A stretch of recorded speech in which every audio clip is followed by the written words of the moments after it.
इस वीडियो में हम देखेंगे एक इम्पोर्टेंट टॉपिक गुरुत्व केंद्र यानी सेंटर ऑफ ग्रेविटी। इस क्या होता है गुरुत्व केंद्र, ठीक, इसे हम समझने का प्रयास करेंगे। ठीक, तो किसी पिंड या वस्तु का गुरुत्व केंद्र वह बिंदु है जिस पर उस पिंड का संपूर्ण भार कार्य करता हुआ माना जा सकता है।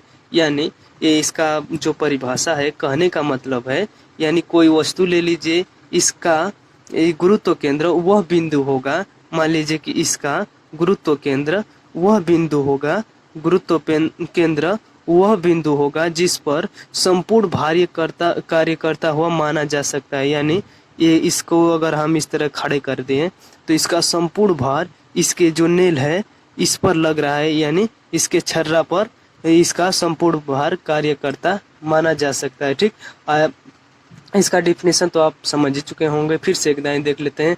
किसी पिंड या वस्तु का गुरुत्व केंद्र वह बिंदु है जिस पर उस पिंड का संपूर्ण भार कार्य करता हुआ माना जा सकता है। ठीक, अब इसके कुछ पॉइंट हम लोग देख लेते हैं। ठीक, तो पॉइंट है, यह एक काल्पनिक बिंदु होता है, यानी जो गुरुत्व केंद्र का जो एक बिंदु होता है यह एक काल्पनिक बिंदु है जो पिंड के अंदर या बाहर हो सकता है। ठीक, तो मान लीजिए कोई वस्तु है, उसके बाहर भी लग सकता है गुरुत्व केंद्र, हो सकता है, या बाहर भी हो सकता है, अंदर या बाहर दोनों तरफ हो सकता है। देखिए ये ठोस है, ये ठोस पिंड है जिसके अंदर गुरुत्व केंद्र बल लग रहा है, और एक खोखले पिंड है, इसके भी अंदर गुरुत्व केंद्र बल लग रहा है।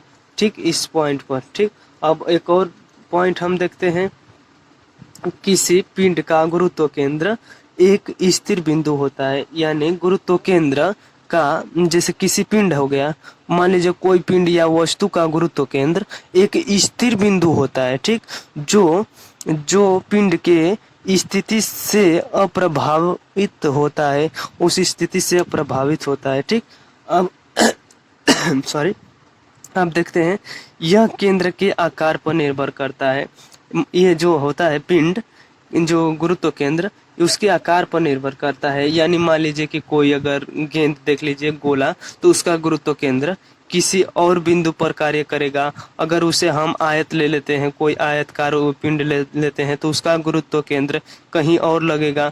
इसीलिए अर्थात किसी पिंड का आकार बदल जाए, यानी मान लीजिए कोई भी पिंड है, उसका आकार बदल दिया जाए तो उसका गुरुत्व केंद्र भी बदल जाता है। ठीक, आशा करते हैं दोस्त समझ में आ गया होगा। अगर अच्छा लगा होगा तो आप अपने दोस्तों के साथ शेयर कर सकते हैं। हमारी वीडियो को आप सब्सक्राइब एंड मेरे वीडियो को लाइक एंड सब्सक्राइब कर सकते हैं। थैंक यू दोस्तों, फिर मिलते हैं एक मोस्ट इम्पॉर्टेंट क्वेश्चन के साथ।